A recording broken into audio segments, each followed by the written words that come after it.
to Wild Moos. I'm Nicole. And I'm Amy. And we are bringing you a real, raw and raucous podcast. An unfiltered truth behind running a business and running a family. Dive in.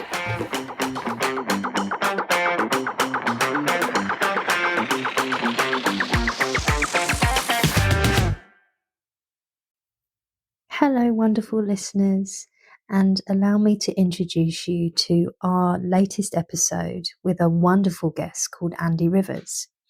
Andy used to be the custody sergeant at Luton Police Station, and some of you may recognise his voice because he has featured on 24 Hours in Police Custody. But he's slightly more special than just being a TV star to us.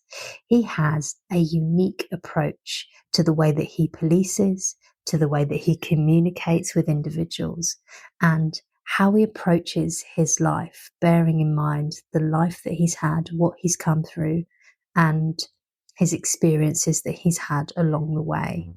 It's truly an inspirational and interesting listen, but we really hope you enjoy it. And thank you so much, Andy, for being honest, open, and fabulous on our poddy.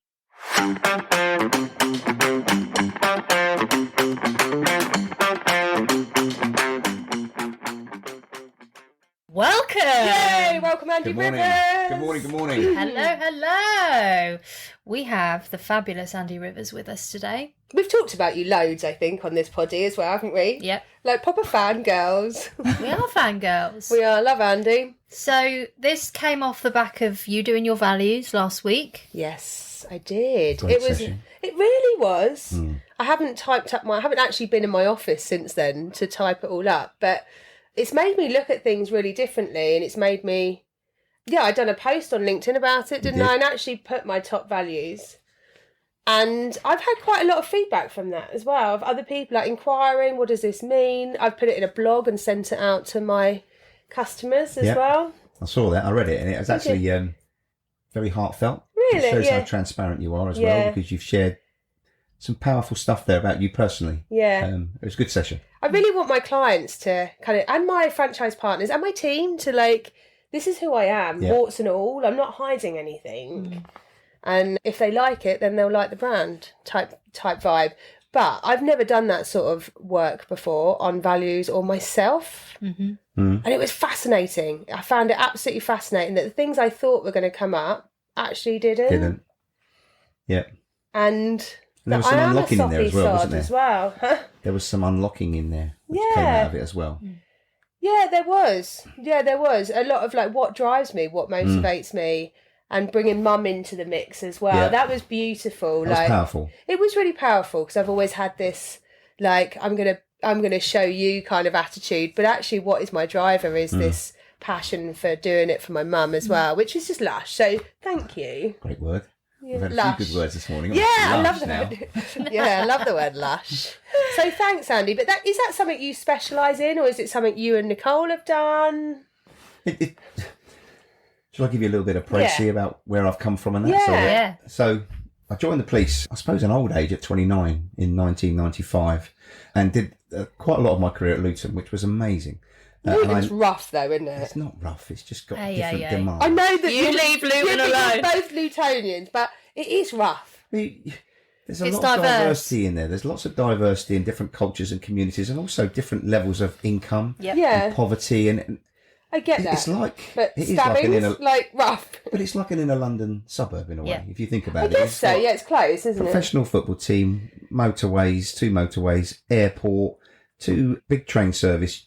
You've got a lot of people travelling through town, and I think every town. I mean, if you go out to a small town in the country, it's still going to have issues around gangs. It's still going to have issues around drugs. It's just a case of, but that's what goes on. So Luton for me, from a grounding point of view, was amazing.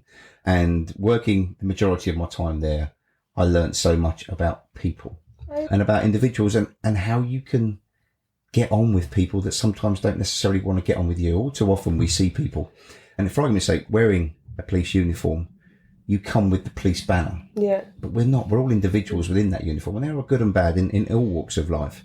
And for me, it was one of my biggest intros, especially in confrontational situations, was that forget the silly outfit I'm wearing. My name's Andy.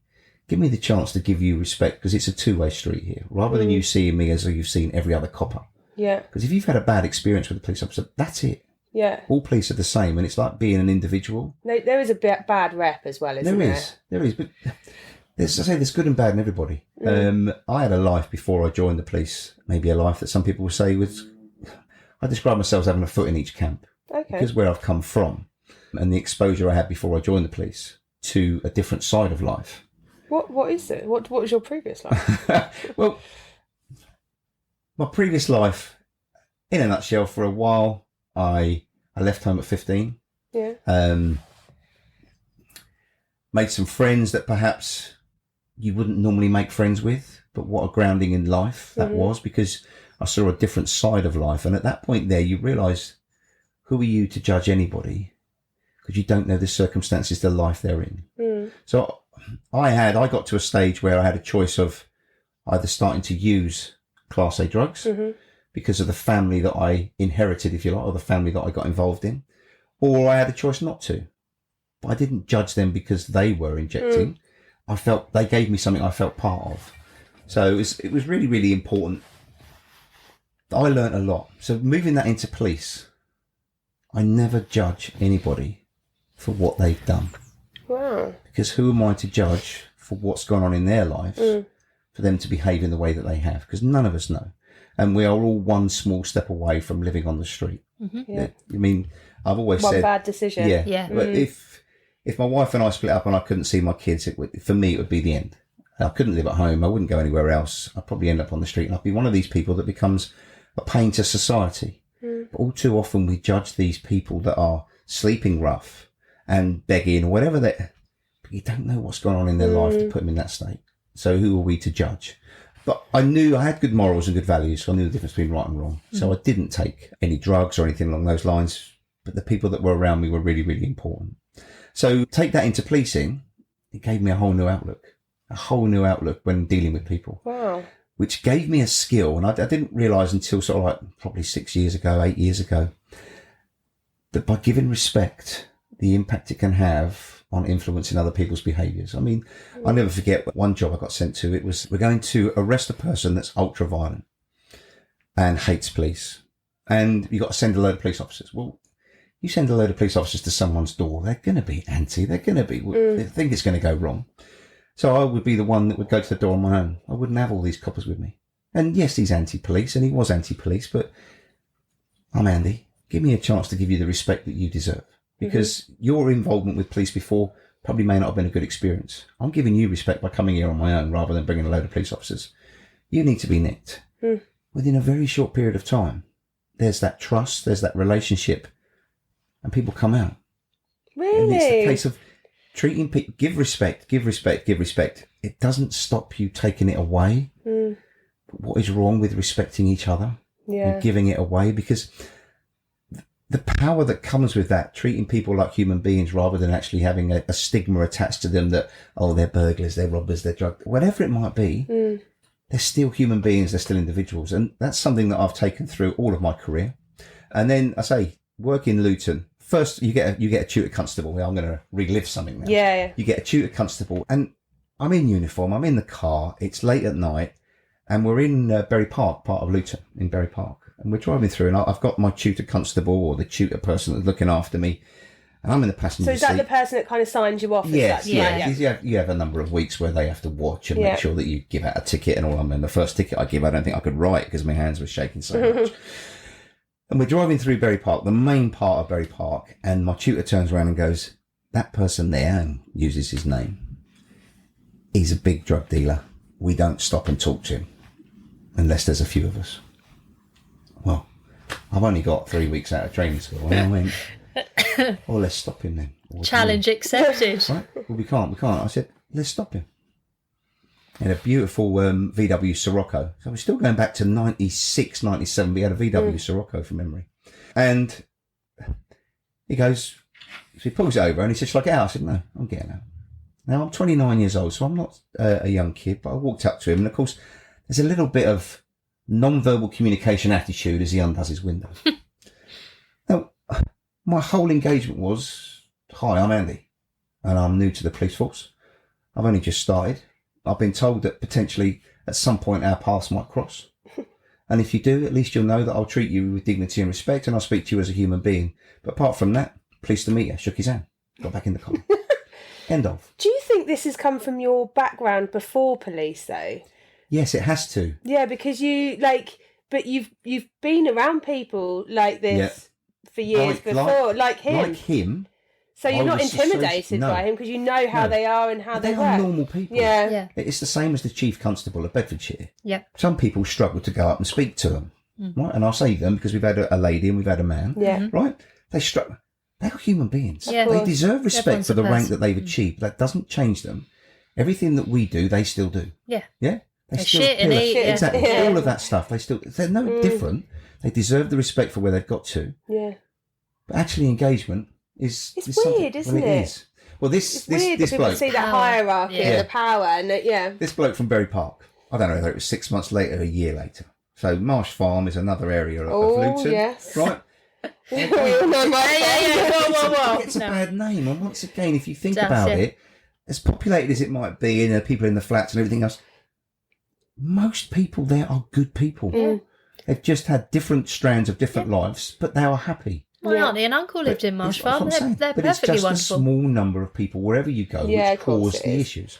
So anyway, there was a car chase. We ended up in Axe Close by the garages, and of course it's pitch black. One of my biggest fears when I was in the police was searching anything was pitch black. I hated it because I always had the fear that someone was going to jump out at you. So, but you can't walk away from it. It's so about policing. You have to walk towards things rather than run away. There's lots of mind games that go on in yourself when you're walking towards something, but you know you've signed up and you're going to do it. So we're in Axe Close and everyone's like starburst and I'm in the garages. Starburst, what's something? They've Run off. just run off. Right. They've all run off and the police are now like all, sort of like filtering around. Right. I'm on my own in this garage I block. can see those garages. I know the ones you mean. Yeah. It's one of those ones that's damaged. Yeah. There's a dodgy door. And I'm thinking, well, we got to check them. And I look around and there ain't nobody else here. You can't get on the radio. We're going in. On your own? Yeah. I open the garage up. There's me. Torch. Who should be there? It's the main man that you shouldn't cross. That you introduce yourself to. That I spoke to 6 months, 8 months ago. This is now all about. I said we'd cross over at some point, didn't I? And I said, I'd also said I'd treat you with dignity and respect. Introduction. He remembered me. I remembered him. Job done. No hassle. Really? No hassle whatsoever. Did you arrest him? Yeah. He needed nicking. Yeah. So, yeah, not a problem. But there's a number of ways of arresting, isn't there? You've still got to say he knows he's done something wrong. Like, it's not... Yeah.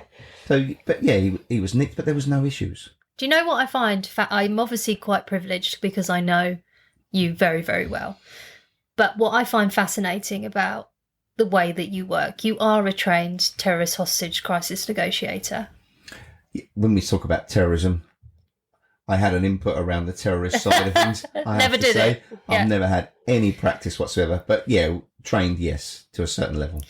Which you would think would give you all of these skills when you talk about building rapport and building trust and being able to communicate effectively. Yep. But actually, the truth of the matter is you had this in you already. Yeah, this you didn't do this training until much later in your career. I find that so fascinating about you. I'm lucky. For whatever reason, I'm lucky that I had a skill. I mean, Friday nights, people would go out and get drunk, and this nice person that you'd meet on a Friday morning, once they've had too much to drink, sometimes can be an absolute pain. Very aggressive, very violent, for whatever reason. And I was custody sergeant for a long time in Luton and Bedford.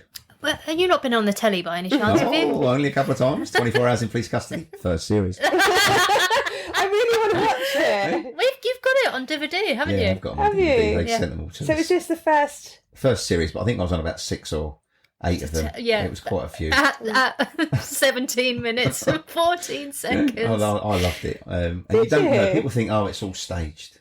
24 hours, oh, it's all staged. Right, the cameras are put in. That's it. But they're put in for 3 or 4 or 5 months. Yeah, you forget. You don't know the cameras are on because you've forgotten they're there. So none of it is staged. If someone comes in and needs to be spoken to in a particular way, it's not talked up. It's the way it is. And I think I got some amazing feedback constantly on Twitter. It's all about having a cup of tea, whether we have something to eat, whatever it might be, we've got a job to do, which is to look after people that come in there. Who am I to judge what they've come in there for? I am not judge and jury. My job is to process them according to what needs to happen within the law and let them go or not let them go. But it's your responsibility. Like custody sergeant it's a big job, isn't it? Well, it is. Big job. It's a big job.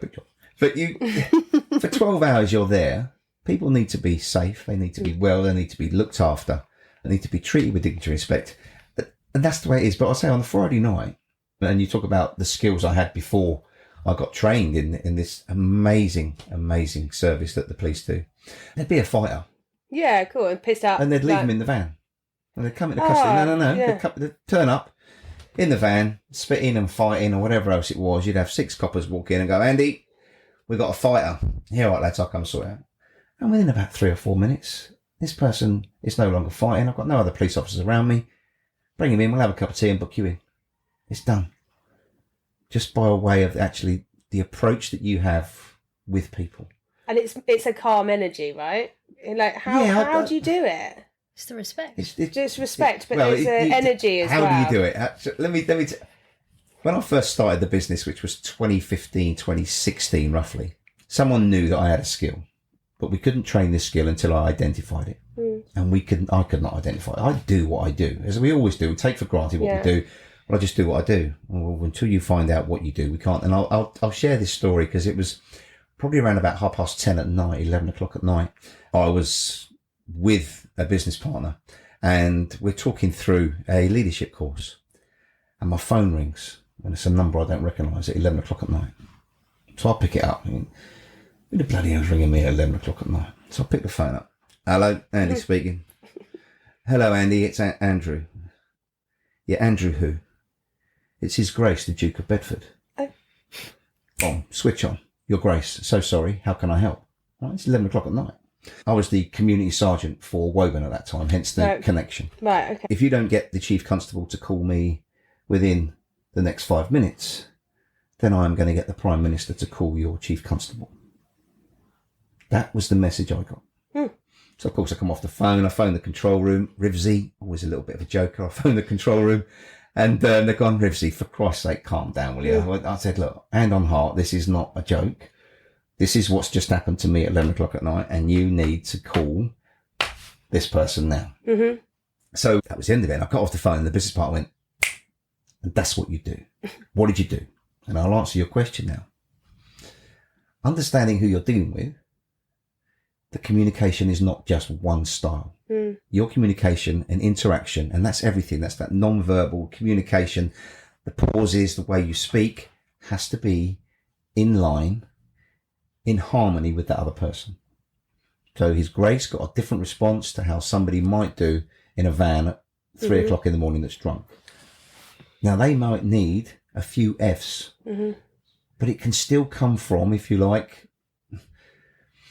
Cockney type language, because I lived in London for quite a while, and it may be that accent changes the way you interact. I mean, the person that drives at Friday morning in a suit and you stop them and speak to them, it might be sir, sir, sir. But Friday night when they're pissed out of their head and being a pain in the arse, it might be, oh, you, F off type thing. It's pitching your communication at what stands before you. And as soon as I come off the phone and he went, and that's what you do, how did you do that?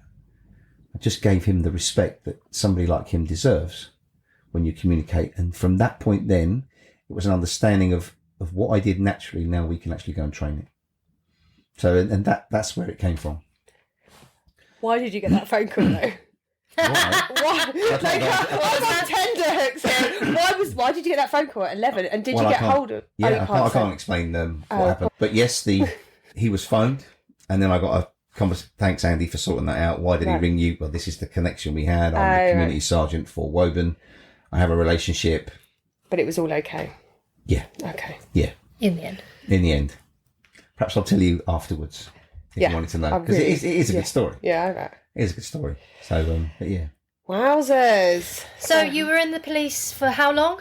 24 years in the end, because I was lucky because I brought 7 years with me from my previous job, which brought me 7 years in the pension, if you like. So oh, nice. Yeah. I still left on a full 30, but did 24 years, 23 years and whatever, 280 days or something like that. And then what has life been since you retired? Amazing. Because since I was young, and I used to chop wood when I was, let's say, 6 or 7 years old for the old age pensioners in our area when I lived in Barton-le-Clay, when it was a little village. And you can't replace that feeling of putting a smile on someone's face. So I did that from a young age. I went into the police, and by not judging anybody, if I could make a difference, whether that be someone that's a serious criminal, whether that's someone who's a petty criminal, whether that's a victim, a witness, or whatever it was, by changing their life for a small period of time of our interaction was the best feedback for me, the best value I could get. So leaving the police, I continue to do that, which is basically to improve somebody's life or improve the way they feel at any point that we interact. It doesn't matter whether you work in Tesco's, whether you're a petrol station, it doesn't matter. We are all equal. At the end of the day, when we leave this world, it doesn't matter whether you're a millionaire or whether you've got nothing. We're all the same. It's when the spirit leaves, we're just left with a shell. And so it's that type of making a difference to others. So I continue doing that. I was lucky enough to be, as you said, trained to be, I'll say, a hostage and crisis negotiation, but it was purely crisis. I mean, luckily enough, I only got involved, I think, in 1, possibly 2 hostage scenarios, but it was more about crisis management and looking after people when they are at their lowest and need support. And you get these people crying for help. If they've managed to sit on the edge of a building, whether they're crying for help or not, if they don't get the support now, next time they sit on the edge of the building, they may not be here. Yeah. And it's the whole idea is about people. No one should be in that situation. No one should be in that. But we are all one step away from it, if you like, for whatever happens. So I got trained doing this. Its majority is crisis management and looking after people when they're at their most vulnerable. It is the most rewarding role that I ever did. But it also took a lot of the skills that I did naturally into some form of structure that can then help other people. And understanding how you can influence people when they are at their most vulnerable actually then fitted very nice into working with other people. Because the skills that I used at, if you like, 3 o'clock in the morning when it was pouring with rain, the same skills you can use at 10 o'clock in the morning with somebody that's got issues going on. Yeah, all right. It may not be life and death, but it's changing their focus, changing their mindset. So I was an NLP practitioner anyway, so neuro-linguistic programming, all around mindset and communication and all of those things and reframing and metaphors and so I did that anyway in the police. So I did that, and then obviously did the hostage crisis negotiation, moved into leaving the police, and then started working with people purely for interviews. So the way it was, if you can come across correctly in an interview, people are going to buy you, because at the end of the day, your qualifications count for nothing once you've got them. Believe you me, you need them, because that gets you into a particular room. But once you've got them, they count for nothing. So then it's about people buying people. And a lot of people in interviews become very nervous and don't show their true self. So I started coaching people for interviews. Predominantly it was initially for the police. And then for whatever reason, the ripple effect creates this. And I was getting phone calls from people in government saying, can you help me? I've got a promotion board. And it was like, well, of course I can. And I was about 85% success. Don't ask me why, but I started to, and I'm not a stats person, but I started to log how many people I've worked with and how many people had got jobs. I say it's about 85%, and no amount of money can replace the value you get when someone rings you up in tears saying, thank you, I couldn't have done it without you. Yeah. Right. And the one thing I always go back with, yes, you could have done it without me. All I've done is given you the ability to refocus or come across in a different way. Confidence is a massive thing. I worked with somebody this week, believe it or not, and educated, well, PhD off the scale, really, really educated. I had failed a couple of interviews. He's got one coming up at the end of this month. And it's all about shifting his mindset to understand that he has the confidence within him to deliver the answers he needs to. And that's a 3-hour input. But it's about flipping it from that, I don't know what to say, into I've got all the confidence and I know exactly what to say and I know how to deliver it. And that's there. So it's so rewarding. And I'll expect from him at the end of October, beginning of November, a phone call that it's going to change his life. Because that's what we do. When someone gets a job that they want, they change their life, which changes everything. The ripple effect through the families and the life, it just changes everything. And then I found hypnotherapy, and my word, wow, what an amazing skill that was. I love it. We've talked about hypnotherapy on here before. I love it so much. And I've worked with a lot of people, and I'll never forget, because being a police officer, you're a cynic, right? So you learn lots of techniques, but you think, what a load of old rubbish. So until it actually works, you don't believe it. So with NLP, there's lots of things within the NLP process that work really, really well. And there's stuff that doesn't work. And if I find something that doesn't work, I don't use it. If I find something that does work, then I'll use it. So within hypnotherapy, you've got all these things about fingers moving while they're talking to their subconscious directly, and their hands are moving. You ask them a question and the hand moves. Idiomotor responses is what they've called. And it was like, well, my first client had major anxiety. And I mean, of course they've said, I've got this. And I said, well, I'll give it a go. I've got nothing to lose. Probably within about, I'll say 5 minutes, maybe 10 minutes, they were at a level of trance, if you want to call it that way. They were at a level. And I thought, well, we're here. Let's talk to the subconscious. And sitting there with the hands on her lap and then asking, can the subconscious find the part? And if it can it indicate by moving any finger on your left hand? And I'm sitting there thinking, well, here we go. I got that. And the left finger moved. And it's like, I've gone cold again now, right? It's like, oh my God, this shit works. And then you start questioning yourself thinking, well, as she just heard that I wanted to move a finger on her left hand, and she's just done that.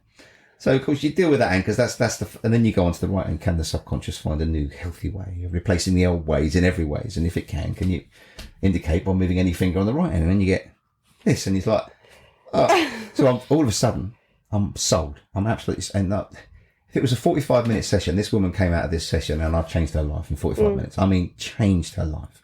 And it was like, my goodness gracious. And I've already said to you, the biggest value for me is impacting other people. And if you can change someone's life within 45 minutes, I mean, from a point of view of not being able to go out for dinner, not being able to do this, not being able to do all of these things that people can't do, all of a sudden the world opens up a whole new game. So now you can interact, you can network, you can build a business. All of that she was being held back, and we did it in 45 minutes. Now, I'll say it's not the cure of everything, because there's still a follow up, and every now and again it's like I could do with a top up, and it's just like, or I could do another session. Tool. And it is, and I mean, think it's Nicole, better than talking therapy as well for so many, and it's quick. You know, talking therapy can take a long time, can't it? And it doesn't. I don't think talking therapy works for everybody. And I don't open boxes. Sometimes with talking therapy, if we're going to talk counselling, it's all about opening boxes, and if you like digging in and dealing. Go straight into the source. All my work is content free. Yeah. Like, you don't need to turn up to me and say this has happened to me. You turn up to me, you know what you want to change. I don't need to know anything else. That's your subconscious, and you know what needs to happen. So we'll do it content free. Now, if someone comes to say, I want to give up smoking, and obviously then that's something that I'm aware of. But the one thing we all need to know is the issue is never the issue. If you suffer with anxiety, that's a symptom of whatever else has gone on. Your subconscious is protecting you by creating anxiety. So it is a case, the issue is never the issue. So if someone tries to fix anxiety, you're not fixing what actually is creating it. All you're doing is, if you like, masking what's going on. So hypnotherapy was amazing. And so the business has gone from strength to strength. So started coaching for interviews, then I started coaching people, then I started coaching business, then I've started coaching CEOs and VPs, and it's just like, it's amazing. So you're coaching, what does that, I feel like you've got a few different things that you're doing. So you've NLP and coaching are in like one? It's all just combined. It's all like, think of it toolkit wise. Yeah. Okay. I suppose I've got two amazing coaches, and we sit down. I don't like the term life coach. Yeah. I don't like that term, life coach. And they came up with positive mindset coach, right? It's all around positivity. Yeah. One of my biggest strengths is my biggest weakness is I very rarely see negatives. There is always a positive there if you're prepared to look past what's happened. Can you tell us why you've got such a positive mindset? Where did that come from? We'll come back to that. Yeah, I can do, but this is not a podcast of, if you like, sharing, and people go, oh my word, oh my goodness. You're talking about my brain tumor, aren't you? Yeah. Maybe, yeah. Yeah, so I'll come on to that in a second. Okay. But for me, positive mindset coaches, people come to me, and sometimes I get it out there straight away, I'm not a counsellor. Very often, someone just needs someone to shut up and listen, and actually actively listen to some of the things they say. So when I work with people, you can pick up so much about themselves from the words they use. And so many people use negative words when they communicate. And straight away, as soon as you start to, well, you can't say that word, you can't say this word, you've got to get that out of your vocabulary, because you're reinforcing your own negative values by using that word. All you're doing is just, if you like, making it real. Yeah. I'm okay. What do you mean you're okay? You're either good or you're not good. Can you do it? Yeah, I can. Well, let's forget that I'm quite good or I'm okay. Let's start to believe that you are good at something. So you're changing the words you use, a bit like try and will. If you say, I will try and do something, well, you might as well give up, because you've given yourself permission to fail. If you say, I will do something, then your whole mindset will now work towards the will, right? By 2030, I will have a number of franchises, right? I'll try and do it. Well, you might as well not bother. You've got to want it. I'm trying to think of the language I use. I got told off once by a lady called Adele, who she's similar space to you. And she said, you need to, your language about money is diabolical. You know, like, I'm skint, can't afford that. She goes, you're never going to get it. You're never going to have the money you want if you keep using that language. She really went in on me, and I was like, okay, thanks. You're living what your mindset is creating. I know, it's crazy, because I wasn't aware of it until she said it. And I use the terminology a lot. If I can, I will. And I don't know if that's a good or negative. Is it bad? It can't be right, can it? No, if I can, I will. I'm quite full. My cup is quite full. So I'm like, if I can, I will. But I don't think I'm giving myself the flexibility of failing, aren't I? Yes. Yeah. Yeah? Because there's a number of sayings that if you can, you will, but if you can't, you never will. But for me, in that sentence there, if I can, I will, you've given yourself permission to not. I am giving myself permission to say no, because I don't want to overcommit. Right. So I should just say no, right? Yeah. Or you should say yes. Yes. I will do that. Now, it's quite easy in certain environments, but to say by 2030, I will have 100 franchises for 50, I mean, don't give me that. Let's double it. Like, Jesus, it's already scary enough. You've also got to make sure that what you're saying you will do is achievable. Yes. Because otherwise, the impact at the end of that, if you don't achieve it, you're right. Yep. The impact at the end of that, if you don't achieve it, can be so negative. Because you've got to get it where it's achievable. Yeah, because you don't want to be setting yourself up for failure, do you? Because I think that's harder. In a lot of businesses now, you have a great year and you've hit your 15% growth. So next year they go, you've got a 25% growth. Oh, yeah, centre parts used to be a nightmare. So all of a sudden, you're creating. Everyone just wants more and more and more. But they can't achieve it. So where's the motivation to strive and stretch? So positivity. Yes, where did it come from, Andy? Where did it come from? I've always been positive. Don't get me wrong, I've always been positive. I've always seen good. But at 40 years old, I started having sweats and deja vu. All right, so it's sort of like, but I suppose like a typical man, and I'll say a typical man of my age is you ignore it. So I've not eaten enough, I've not drunk enough, or you try and put every excuse in the book that you can to justify, but things aren't right. And then all of a sudden I'd sit there and I'd also get what I would consider a smell. All right, and it was a smell, sort of like metallic smell. As it is, there is no smell. It's just a sensation in your nose, but the way it worked with me. So I'd get a warning. So I'd get a smell, and then I'd have deja vu, cold sweats, and all of these things, and dizzy, and like, whoa, what's going on? And I probably had that for 3 to 6 months, and I ignored it, and they become more and more frequent, and more and more frequent. Until one morning, I think I had 5 or 6 in a shower one morning, and my wife could see it. She wasn't in the shower with me, but I couldn't then hide it. It was becoming more and more frequent. So you got to go and get something done about it. Yeah. And then I went on a course, a police course, and always on a police course, before they started, they have needs, fears and expectations. So you all pair up with each other and go, what do you need? What are you concerned about? And so this bloke turned around to me and said, so what's your fear? And this was sort of like 9 o'clock in the morning. And I went, well, my fear is I've had 6 incidences this morning. I'm worried that I might have a proper seizure today. And I was like, what? I went, I'm just letting you know, I've had 6 of these things this morning and I'm worried that I might have a seizure. I've never ever had a seizure because these are called petit mals. So they're like low level incidents, if you like. So of course, within about 10 minutes, I'd had a full seizure. Really? At the police station on this course. So it's the first one I've had. And I'm lucky to say it's the only one I've ever had. So the ambulance came and got taken to hospital, and I was having loads of these events in hospital. So they gave me oxygen, which was amazing because it stopped these events, because they're horrible, because it gives you a really strange feeling up the back of your neck, which was the worst thing of all. It was obviously from the brain stem going down. It was a horrible feeling. So anyway, ended up in Addenbrooke's, got scanned, and then got called in to basically say, you've got a glioma on your right medial temporal lobe, which is stuck right in the middle of your head, attached to the main blood vessel brain that runs through the brain. So it's inoperable.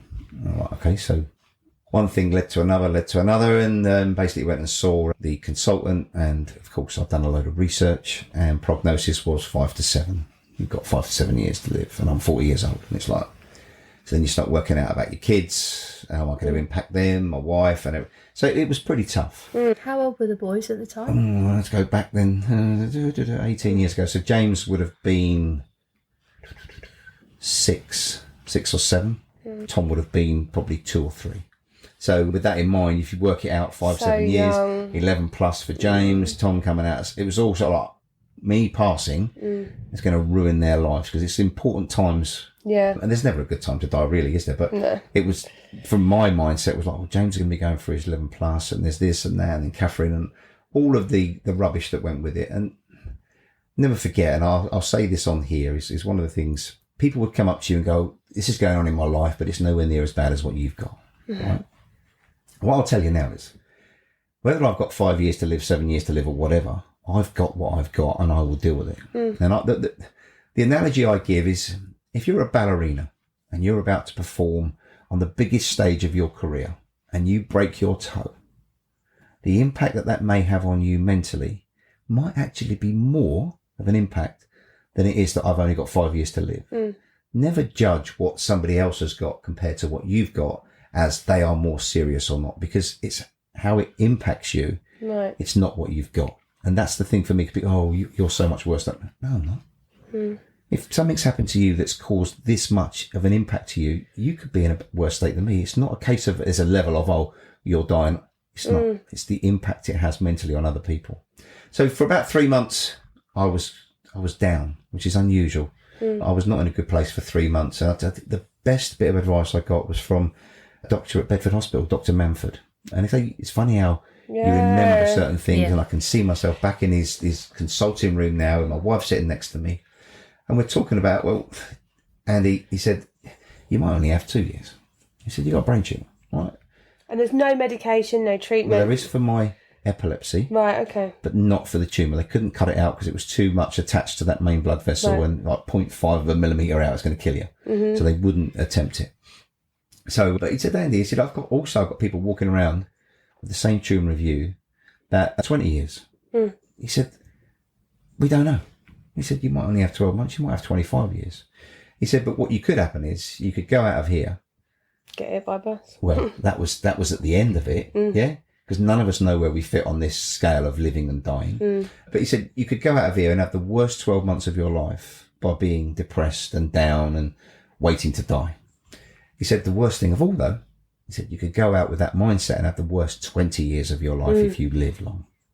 Or you could go out of here in a positive mindset and say, I am going to have the best 12 months of my life. But bearing in mind, you might have the best 20 years of your life.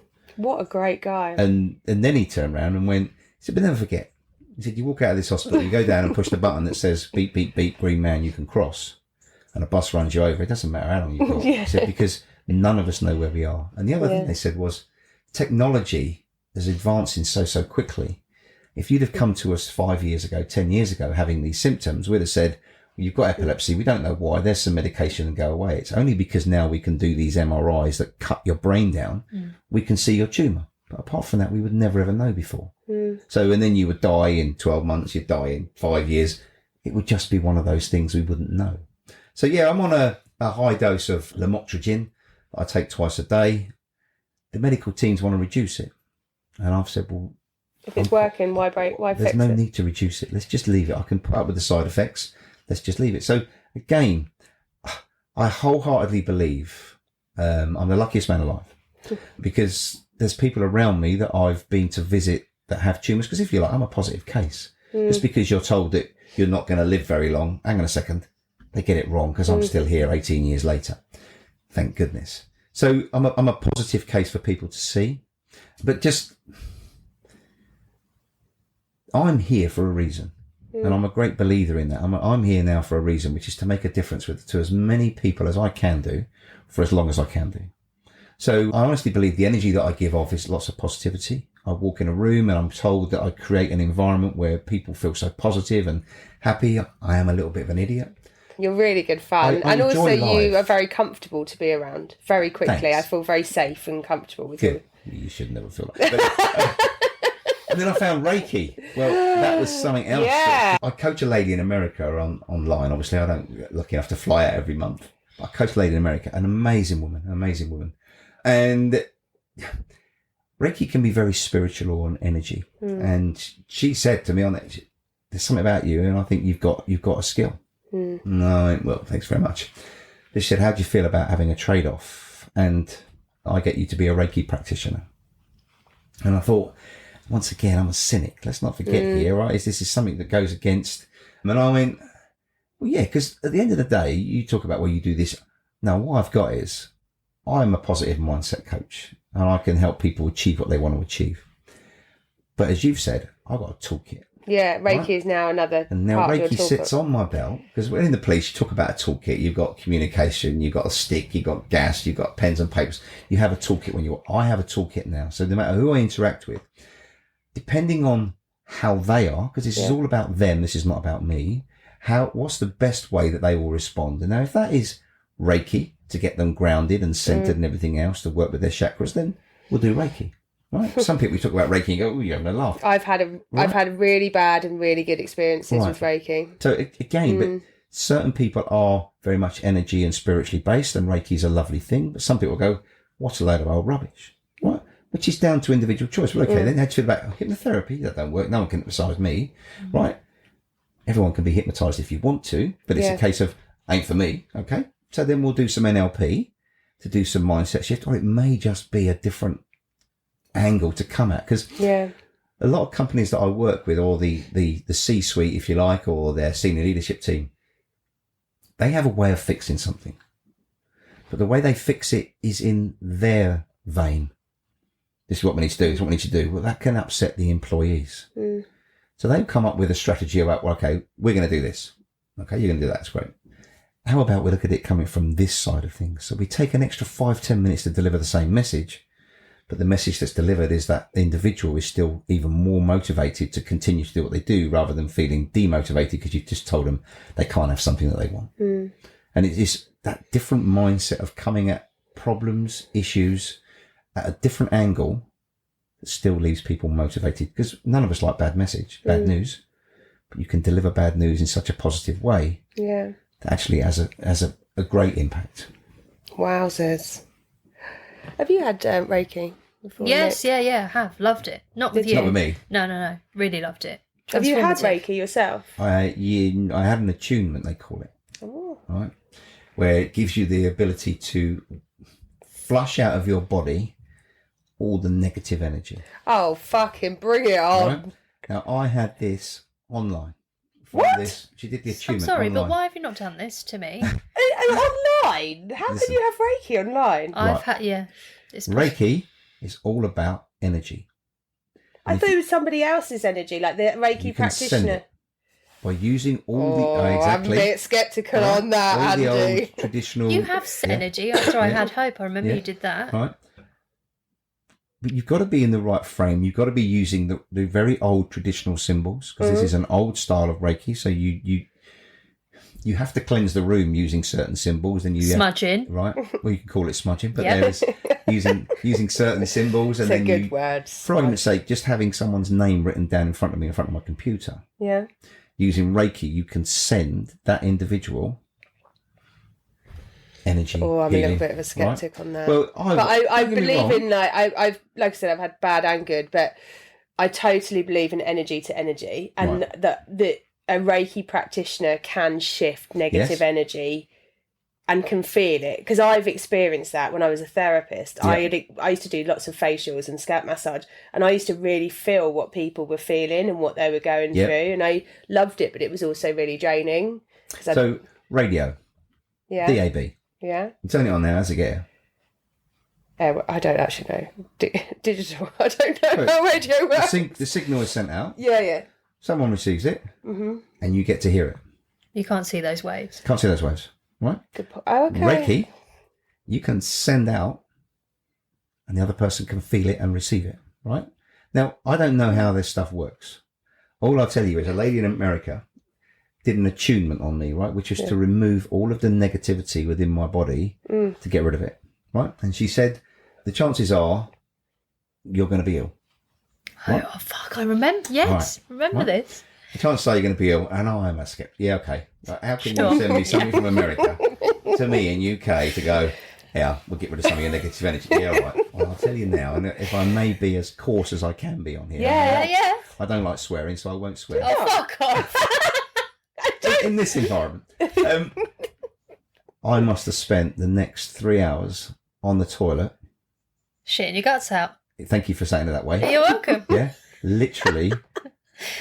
For no reason at all. I hadn't eaten anything that was bad. I hadn't eaten. It was literally within sort of like an hour after this thing It's was like a sent. purge, isn't it? Honestly, and I just got rid of everything. It was unbelievable. When can I book in for an attunement, please? You want to be able to sit on the toilet for a couple of hours? Do I you? mean, I'll And get take a numb that. bum? I'll take it. Yeah. Happy to It's lose like a couple of pounds. ayahuasca, isn't it? Like they purge, don't they? Yeah. Like, but they vomit and they purge like But all let's of not them. forget, there's also the same with hypnotherapy, the same with NLP, and the same with Reiki. There could quite easily be a placebo effect. Yep. I'm expecting something to happen. Oh. Subconscious will control that because you expect it, so it happens. So Yeah. there's two sides to the coin. I mean, because But did the attunement work? How it did worked you? a treat. Yeah, For you? yeah. Didn't expect it either. I mean, being about a skeptic. Yeah. Now you're going to send me something from there to me, and this is going to I'm going to probe a little bit now. Go on then. I'll choose if I want to answer. Thank you. I'm not drawing boxes yet. Okay, that's good. You don't often perform Reiki. No. Why? Thank you. Okay. Why? Yeah. Probably my own personal feeling is that it's quite way out there. So I don't advertise it. In fact, if you look at me now on Zoom, I no longer have a background. I put up a load of Your certificates. and right slap bang in the middle of that is my Reiki practitioner. Right? Now, the funny thing is how it seems in America, from what I'm told from the lady that worked with me, the majority of Reiki practitioners are the majority male. Really? Yeah. I've never met a male Right. practitioner Nor have I. before. Right. Here, UK wise, predominantly female. Yeah. So I'm working in a female world, if you like, which has its own, I suppose, if you like, biases. And this is my perception. Yeah. Because over here, it's predominantly females. And if I turn around to people and say, well, I do Reiki, you're going to, I get Are you this. worried about what other people would Yes, think? that's Yeah. probably the best way of putting it. Yes, until someone says they're spiritual or energy, they'll come up with some word which relates around spiritual energy. I will then put in, Yeah. well, I do Reiki. You do Reiki, and it is you do Reiki as well. Yeah. Yeah, But I you need one, to I just need make one, sure I that need that one. person is in Yes. tune. Otherwise, it's like, well, it's a bit way out. You're a hypnotherapist. I'm going to ask again. Please, can I have some Reiki? I've told you can, but Yeah. we need to book it in. I'm terrible, but not booking it in. Okay. I always say to people, I'm more than happy to work with you and help you. But what I'll say to you is you need to chase me and ring me and be a pain. Because if you're Well, we expecting... need to get you a VA, actually. Oh, that would be good, wouldn't it? But if you're expecting me to chase you, then I won't. No. Right? If you say to... Like, All right, Billy Big Bollocks. No, but this If you want me, come find me. this young Very lad, with or without you energy. If you want me. this young lad last week, he phoned up and I went, yeah, I can do something this week for you. Didn't book anything in. And I got a message this week saying, can you help me? I went, well, yeah, okay. I can Book in. But you've got to help. If people think, well, okay, I don't want to be a pain. With me, you have to be a pain. Because I don't, unless we book it in now, it's not booked in and it's gone. It's moved on because somebody else is comfort. Because I'm all about individuals. And if I work with somebody, you get 100% of my attention, which means if we've not booked in, then you're no longer there. So it has to be booked in. I think you need a VA. We think I need lots of things. We'll have to see. We've already had this discussion about This is how relaxed I am. fascinating to go from the police and dealing with some of the hardest criminals. Yeah, some people that need real support, yeah. Yeah, I'm sorry. Look at that spin. Look at that's that the right positivity positive spin. To then talking about Reiki. Yeah. You couldn't get further apart, could you? Because if I went and spoke to some of the people that I dealt with, and I said Reiki, they think, oh no. I have got a leading question for you. That means it's a yes or no answer, yeah? No, it's not a closed question. I know, again, privileged to know quite a bit about you. Yeah. And your experience is different to anyone that I've ever met or come into contact with before. And I've known you for a very long time, actually, if we wind it back, a very, very long time. I believe that you have got a lot of books to write about your experiences. I've heard one in particular, and I'm so excited about it. Even now, today, I'm hearing stuff that I've never heard before. Oh no, I don't tell That's you anything else dangerous. because you do another book for me. I think when I've sat down and shared some of my experience, there's another book. I think I've got about 4 books as far as you're concerned. Yeah. Be nice to get the first one done. It would, wouldn't it? Yeah. So, can we talk about it? Tell us about the first one. What do you want to know about the first one? What's it called? Taking the clothes off a killer.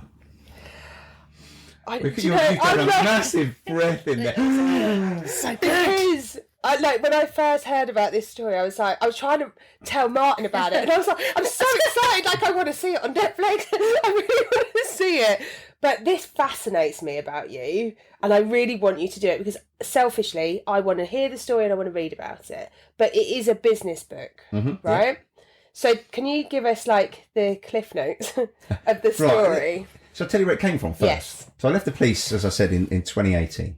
I've got 2 coaches now, but when I left, I had a CEO who I know well and a VP of a business in the city, both from the city, that I've had interactions with. And they came down to Bedford, to Great Denham Golf Club when it was there. And I had a room and they said, right, go away, write down some of the stuff that you've done for us, will you? And I went back in there. I mean, bearing in mind, from a police officer point of view, I wasn't really organised. I left school with nothing. I had no exams or anything. So it's pretty much this is way out of it. Turn up in a black uniform and do what I've got to do is fine. But actually now to start thinking for myself is really difficult. So I turned up at the golf club. I managed to have a room and the CEO lady came in. I'll say her name, Rachel, an amazing woman. Massive support to me in me going out on my own. And I'll say that, an absolutely amazing woman. And the other lad, Andy, hugely successful as well, what she does. Powerful, successful individual. Absolutely amazing. But anyway, we're not here to talk about her. All about you. So I came in this room. And you were talking about Andy. The other bloke didn't turn up. He was a little bit late. So Andy was a little bit late, right? So Rachel sat in the room and said, and I had a flip chart and I'd written some things and some scribbled some things out. So she said, what do you want to do? I said, well, I'd love to do a TED Talk and I'd love to write a book. Right? They're the 2 things that I would love to do. So she went, well, show me your flip chart. And I'm pointing at your flip chart there because basically that's what it was. And I turned this over and she went, tell me about that. And of course I said, there's some bloke in a cell that's really violent, need to get his clothes. And so I gave her a little bit of this story. And she went, well, there's your book. And there's your TED Talk. Yeah. And she turned around and she went, and the book's called Taking the Clothes Off a Killer. Is what she said. Right? She said, but do you realise the story that you've just shared? People in business have this same scenario day in, day out, and they don't know how to deal with it. And she says, you're sitting there on a gold mine because you've got every answer anybody needs on knowing how to deal with something in business. Is what and she also said. helping me in parenting, to be fair. Yeah, that's a really, really good point, yeah. So she turned around. Anyway, that was that. She said, there's your book, there's your TED Talk. Well, let's say Andy walked in. Maybe it was 10 minutes, maybe it was 15 minutes later. He's walked in and she's actually said to him, sit down and listen to this, right? That she is as excited, or the breath that you had, she had that then. Right? Yeah. So I went, right, she said, tell him. So I told him and he went, taking the clothes from a killer. It's literally what he said at the same sort of time. Right. And he went, well, there's your book and there's your TED Talk, isn't it? And it's like, because for them, it was business as usual. Yeah. They could see it. I've come from a world where I hadn't been exposed to anything like that. And even now, Rachel particularly is pushing, when are you going to write that book? She says, you're sitting on a bestseller. You don't realise you're sitting on a bestseller. And that's not just UK. She said, this would go global. She said, it is unbelievable. She said, to write the book. She said, you're on the international speaking circuit now. So I'm now speaking in different parts of the world. It's amazing how things materialise because you pivot all the time. Yeah. So in December I'm in Rome, and I think in May I'll be in Barcelona. They're just two sort of like strands that I've got. It's amazing. But she's even said, and the same with you, imagine having a book. Because it's going to open up more doors for you. So taking the clothes off a killer, let's give you a little bit of an insight. Give a taster. A little taster. So custody, Luton. We've already mentioned Bury Park, and there was an individual in Bury Park at that time, going back some time. In a nutshell, nothing could happen in Bury Park unless there are certain people that ratified it. Right? In other words, if I went to come around and beat you up, if it was just spontaneous, it'd be one thing. But from another point, if I wanted to come and beat you up, then I'd have to get authorization that was going to be an okay thing. It's like territory. Yeah, someone run that area. Wow. In a particular world, and they decide what can and what can't happen. Very powerful, very high up the tree.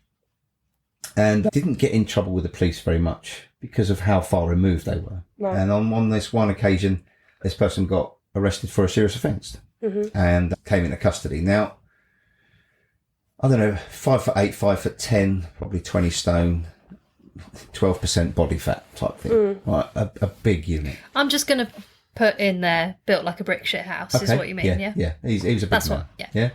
Now, on the right-hand side of the custody desk at Luton, there was the gates where people come in. So you'd see the car pull up and you'd see things come in. Now, I already said I didn't like searching places that were dark. I don't like dealing with people that I know that can be very, very violent, no matter how many people you have around them. Right? It's difficult.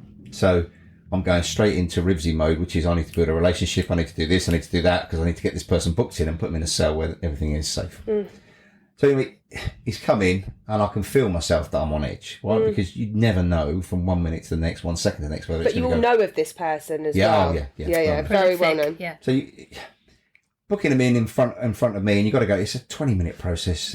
Health and safety, risk assessments, lawyers, and all those things. But because he's been brought in for a serious offence, I need his clothes. Because the clothes will always tend to prove or disprove someone's involvement in an offence. Of course. Right? Yeah. So because fibres transfer from one to the other. Yeah. If you've done nothing wrong, then have my clothes because technically, but some people don't like conforming full stop. Yeah. So I don't know, there was 4 coppers around him while I'm booking him in, and we're on the edge, it's teetering. But when you get him booked in, get him to the cell, and now it's like, we now need to get his clothes. So I've got a team of police officers. Some of them are new, some of them are in the job some time. But you wouldn't normally send 6 coppers down to take someone's clothes. But we sent 6 down, right? Because this man can be a bit of a handful. In fact, he can be a bloody handful. So I thought no more of it, and I carried on. These 6 have gone down. It's 15 minutes. Think no more of it. All of a sudden, one of them comes back. One of them that's got a long time in. Rivsy, he won't give us his clothes. That's not good because we need his clothes. So with all policing, you can go down and send more coppers down, and it all goes wrong, which means more paperwork. Or you can get a load of people kitted out into sort of like public order kits. So you've got your helmets and your shields and your pads and all of this stuff. But the cells are not that big. And to get, let's say, 6 or 8 coppers in there fully kitted up in all their PSU gear. Plus with a big guy. Yeah. And then there's going to be people injured. There's going to be police officers hurt. It's going to be potentially this person being hurt. And so I said, look, get everybody back. What do you mean? I said, just get everybody back. Shut the door. So they all came back up and they're saying, well, what are you going to do? I said, well, I'm going to go down and get his clothes. We'll come with you. No. That's half the problem. I'm going to go down and get his clothes. Okay. So it's quite a long walk, and he was M13. So lucky or unlucky, who knows if you're superstitious, but he's M13, which is, it's probably a 25-yard walk. But you're going through a gate, turning, through another gate. So each gate needs to be locked. And I'm going down on my own. Well, I know that really help is going to be 20 seconds away. Well, as you know, in 20 seconds, someone can do quite a bit of damage to you. But anyway, the one thing I'll ask you to bear in mind is the custody block is mine. Well, it's a bit like your front door. You're in charge of what goes on in this house, right? So if someone wants to come in, you decide. Yeah. And I'm walking down that corridor, I'll never forget it, and thinking, well, I've been lucky throughout my career. I've only had a few fights. This could go really horribly wrong. But we're going to give it a go, because you've got to keep testing that you can do this. So strategy-wise, I mean, if you walk down the custody area, if you know anybody that's got really smelly feet in trainers and they take their trainers off and it stinks, just imagine that, having 20 pairs of those, because that smell will never ever leave you. It's a bit like if you work in a morgue, that smell of death, you always have it. Walking through custody, the smell of dirty trainers is permanently there. It is unbelievable. Because their shoes are outside? Yeah. Right. Yeah, so it stinks. So we're walking down there and it's like, well, what am I going to do? What am I going to do? Plus this lot, we'll come with you. I said, no, you wait back up here. So my strategy was that the cell that he's in is his space, and I'm going to be coming into his space. My objective, get him to give us his clothes without any hassle. So the doors are massive and heavy and metal, and they've got a flap in them, like you can look. And normally if you push the button and it bangs down, a really loud noise bangs down. Well, this one here, it was like you get a little spiral, and I'm looking through the spiral. I'm even looking through the spiral now. And this bloke on the left side of the cell is walking up and down and up and down. And the way I describe it, it's like a lion in a cage. Yeah. Right? And he's got a slight bit of foam coming out of his mouth. Like he's up and down this wall, pacing up and down this wall. He said, don't look good, does it? As I look through this hole. So anyway, I looked through that and I knocked the door. Literally. Knock on the door. And I undo the flap, but I don't let it go, as we always do. Let it down gently. Right? And it makes a scraping noise because it's metal on metal.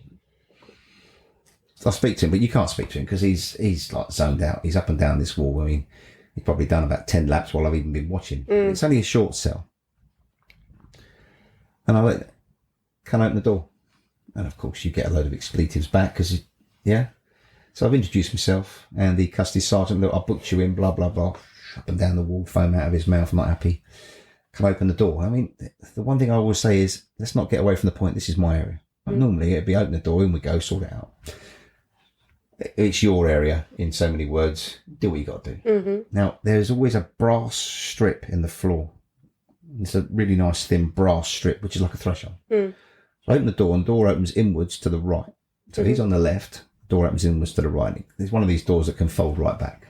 I'm still safe because if anything goes wrong, I can leg it. Right? So I haven't crossed the threshold. I'm now still, this is his area that I'm coming into. I start communicating, start talking. He's up and down the wall. He's not happy. You're not having me clothes. You better send down here a load of other coppers here, blah, blah, blah. Gets to the point, and you've got to be watching people because non-verbal communication is everything.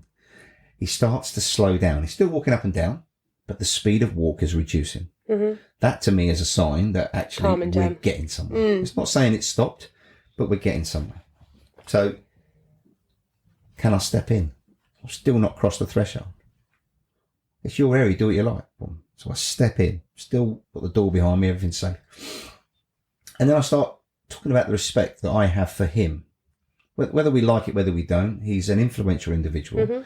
He's also very strong. A lot of people listen to him and follow him. So he's an influential individual. And the point being there is, for me, it was explaining the respect that I have for him. For him, his status, and the damage that he could do to people, including police officers. And it was along the line, well, look, I can get 10 coppers down here. I said, but we get 10 down here, you injure 6. I said, you're going to get hurt. You're going to injure 6 of my coppers. What's the point of doing it that way? Look at the size of you, look how strong you are. Build him up. I talk about making people feel like a peacock. Because if you can make somebody feel like a peacock, that's when they're at their most vulnerable. So by building them up, make them feel like a peacock, never forget you've always got their bits in your hand. Because you have control. And vulnerability is power. And I'm in a very vulnerable state with an objective of getting his clothes. Vulnerability is power. If you can use it. Right. So the walking gets slower. I've stepped in, shown a lot of respect. I've built him up. I have built him up to the point of, well, can I come and stand against the wall on the right? So the door's open, but I'm now on the right and he's on the left. Obviously just walking now, not running up and down. And we have more of a conversation and we get going on. And I'll never forget this point is I need to sit on that bed, which is obviously the opposite side of the door. And if you've seen 24 Hours in Police Custody, the mattress is, if they're 6 inches off the floor, that's about it, maybe 8 inches. I need to sit on that bed in my head. Why is that? Because if I get there, at that point there, there's more respect and there's more opportunity to get him to come and sit next to me. Right? But the worst thing of all, if I'm sitting on the bed, I go from 6 foot to sort of like about 3'4" because I'm sitting 6 inches off the floor, and I am then at my most vulnerable because I can't get to the door. Right. He's there. We could use any of his feet, arms, or anything to assault me. I've got nobody else with me. I feel it's the right time. And even now, I think this could go horribly wrong. This could really go horribly wrong. But I need to... Can I sit down? Do what you effing like. But it's different. The walk is no longer there. And there's a long way we've come, but I don't know how far. So I sit down and we have more of a conversation because now he's leaning against the wall. So he stopped pacing? Yeah. So now he's got his foot up against the wall, leaning against the wall. And I said, why don't you come sit on here? So he comes and sits down next to me and we have a conversation. Continue with the respect and everything else. And he turns round, probably about 20 minutes, 25 minutes, and goes, go and get 2 of your lads. And I'll give them my clothes. Now, right? But that's 25 minutes, half an hour, right? Yeah. That could have been a 5-minute job. Yeah. Load of coppers in there, all shielded up and everything else. It all goes horribly wrong. But did it need it? Probably not, because 25 minutes well spent meant that we got his clothes. No anger, no stress, no frustration, no nothing. Everything was calm and collective. So that's that story about taking the clothes off killer. And it's about all the skills that I used unknowingly at this time. Don't forget, this is unknowingly. This was before all this other training that I've had. But then being able to now put them into practice to understand. Because when I told you, you went, you can use it in this, and you went through, Nicole, probably 5 or 6 different environments where this book can actually feed back into business. So then you said, well, tell me another story. So I told you another story, but there's another book, and it's like... Because it's all lessons, but it is lessons about business, but it's just lessons about people, humanity. Yes. You know, like the biggest takeaway from that is no matter how your perception of that person, just with some respect, you can actually build a rapport, build a relationship and achieve anything without it being stressful and angry. And I could definitely use that with my daughter right now. Sincerity is everything. Yeah. And that's the one thing. You can't lie because people can see through it straight away. You've got to be sincere. So when I was saying to him about the respect that he has, the power that he has. You meant it. It was all coming from a good place. I mean, it wasn't a case of, well, I'm just making up and bullshitting. This was proper stuff. Because you've got to be sincere if you're going to say something. Otherwise, it's seen through. People feel it. You all feel it when someone's not telling you the truth. Yeah, I hate bullshit. Like, I really struggle with it. But it was giving that man the respect that he required and possibly he deserved. He's coming from a world that we don't live in. Yeah. Right? But he's top of the food chain, right? He's right near the top. And by giving him what he needs, so dealing with him the way that he needs to be dealt with, creates the environment to influence his behaviour. And that's all I did, was create an environment that he needed to have for me to be able to influence his behaviour, to say, oh, go and get 2 blokes, I'll give him my clothes. Did you have to leave his trainers outside? Yeah. Everyone does, don't they? Yeah, there's no, because obviously laces and people wanting to take their own lives and things. So, I cannot fucking wait for this book. When's it happening, Pete's? Better get writing. Before May next year. Is it? Well, that's what we said, wasn't it? You need to do, what is it? Most people send themselves off, don't they? They go and stay in the middle of nowhere. Should we go for a writer's retreat? Shall we? Go and book somewhere and just like in silence in the middle of nowhere with no distractions. He ain't going to fucking write it, no. Oh, you're going to do it? Ghostwriting. Ghostwriting. So, there's no point in me putting it into words or word.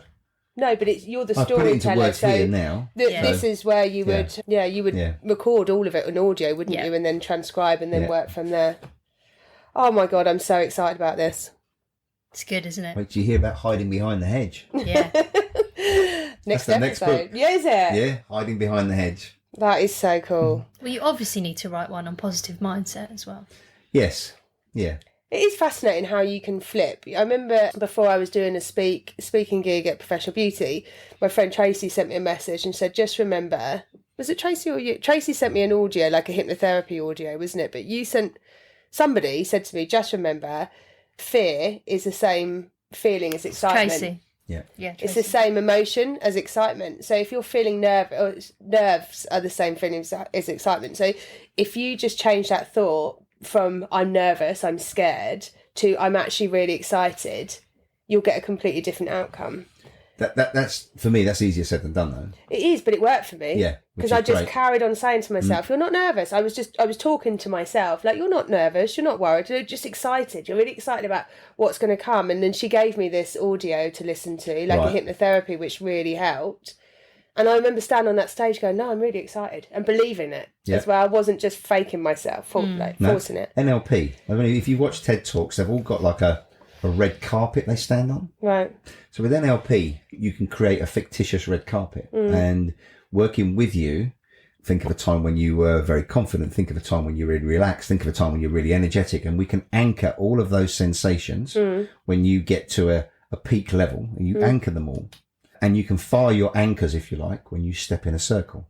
So a bit like, so you create, and as soon as you step on stage, you step into this circle, and all of these emotions of positivity, confidence, everything can flow back through you when you present. Right. So I've had a bloke this week who's messaged me, because we haven't done any work together probably for over a year now, who's actually speaking at an international conference. And he sent me and he said, I was really nervous, but wow, it went amazingly, because we did some work previously. Yeah. And he's absolutely smashed it. He said, and people want to talk to me afterwards. There might be some consulting work come off of it.